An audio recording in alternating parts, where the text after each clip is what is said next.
Where your treasure is, there will your heart be also. God has given us unlimited treasures in His Word. Every time we open it, we can discover a new treasure or admire an old one. What will we find today? Here's Carla Early with Treasure Hunt in the Word.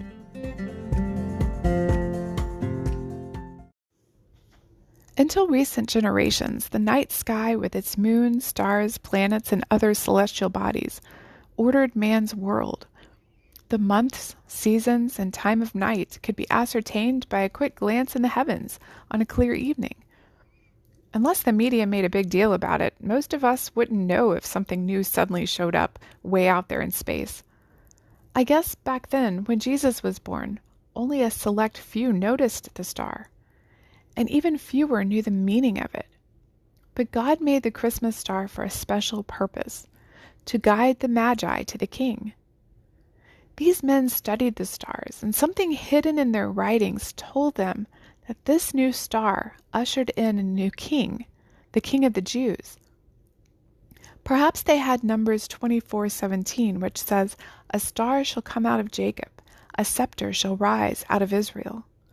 Or perhaps one of their writings we don't have told them specifically what to look for, where to go, and even what gifts to bring. We don't know. But somehow God let them know that this was a special, once-in-a-lifetime, or once and forever, chance to worship the Creator of the universe, up close and personal. The Lord wanted the Magi to be there, to get involved with His story, to forever be connected to the birth of the Savior. He created that star for that purpose, for them. The Bible doesn't mention that anyone else saw it, just the wise men. It was their special message from God to guide them to where He wanted them to go. They literally followed the light that they had. Of course, they didn't have to. Maybe some who knew about the star chose not to go on this long, involved trip. After all, it was far out of their way, all the way to Judea. I'm sure it was an expensive, tiring, probably dangerous trip. But not only did these men choose to take this journey, they brought gifts with them, knowing that they would encounter a king, the king. They brought their best, very expensive, meaningful gifts. At some point, they lost sight of the star. Perhaps the sky was clouded up. But by then, they figured, let's just head to the capital city, Jerusalem. If we're searching for a king, he'd most likely show up in a palace, right? Well, upon entering Jerusalem and inquiring of the people, they realized that they were the only ones searching for this king. No one else knew about him. They weren't even interested.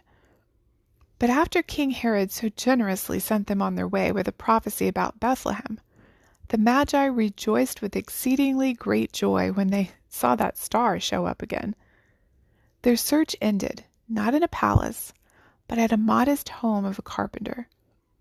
Though this was quite unexpected, the Magi wisely did not let this deter them from their goal of worshiping this new king. The Christmas star proves to me that from the beginning, Jesus wasn't just the Savior of the Jews. God loved the Gentiles too, and even involved them in His birth. Aren't you glad? If only Jews could know about Him, that would leave out most of the world. Another thing I learned was that God leads us in such creative ways. He's not going to announce important things with an angel every time, like He did with Mary, Joseph, and the shepherds. Instead, He uses quiet, easily overlooked methods of getting our attention, like a star, or a song on the radio, or a word that we keep hearing, or an unusual circumstance, or a smell, or a flower to remind us of Him, to teach us about Him, or reveal something that we need to know. He's so creative. But like the wise men, we need to be looking for those little things, and we also need to be ready to act on them. What little ways has God been speaking to you lately? What will you do about it? You can contact us at treasurehuntintheword@gmail.com. We'd love to hear the treasures God has given you through His Word. You can listen to other episodes on our website, which you can find in the description below. Thank you for listening, and remember, where your treasure is, there will your heart be also.